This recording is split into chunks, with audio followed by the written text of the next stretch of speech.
So with regards to mortgages, a borrower has to keep these two basic things in mind primarily. It's their income and it's their credit. Basic. Now all a mortgage is a collateralized loan. That's all a house is for them. It's just collateral in case the borrower doesn't pay it back. Now with regards to the previous video, I mentioned how renting is essentially throwing your money away. And even if your monthly payment on a mortgage is higher than a rental, it could still be beneficial. And I was really pushing that, and I really was. Now let's talk about the financials involved in that. Now that the interest rates are starting to go up at this current time, it costs more to borrow money. Therefore, the interest, your expenses, are going up along with any other inflation that arises from these times. So what does that really mean for buyers? It should mean that the prices are going to go down. But one has to understand that, like I mentioned, we are in an irrational time. So if one could hold off on buying and, let's say, live for free with whoever they are living with, that would be the ideal situation. But it might not be practical. So one has to keep in mind that this is not an optimal time to buy a home. But now is better than never. So with that in mind, the financials involved with that is when you pay off your mortgage, when you pay monthly payments, you're going to pay the principal and you're going to pay the interest. Interest, that's money that's just going to the bank. That's essentially their fee. But the principal, that is your ownership of the home itself, okay? And that is what's growing.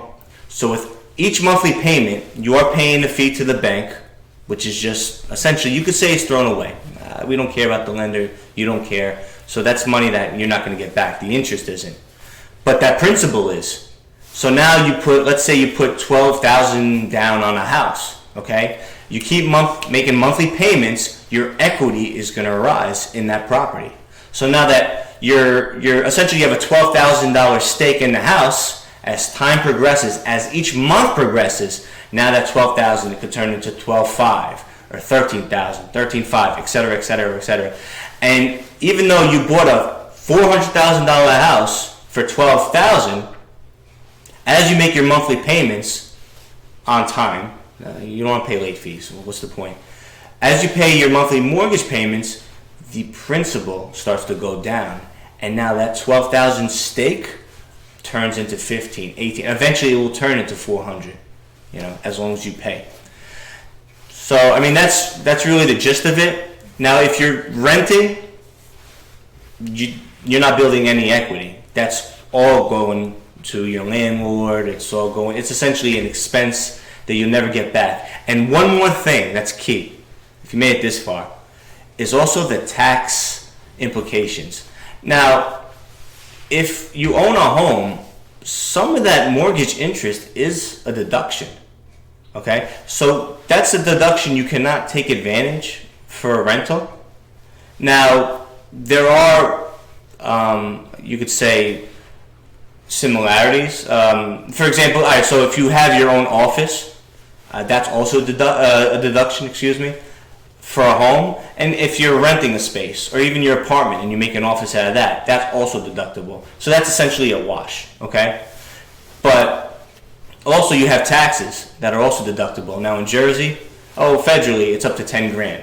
Now Jersey, New York, California, highest tax states. So obviously these coastal states got hit hard by these tax cuts. But that's something you cannot do while renting. So that's just a little something to keep in mind.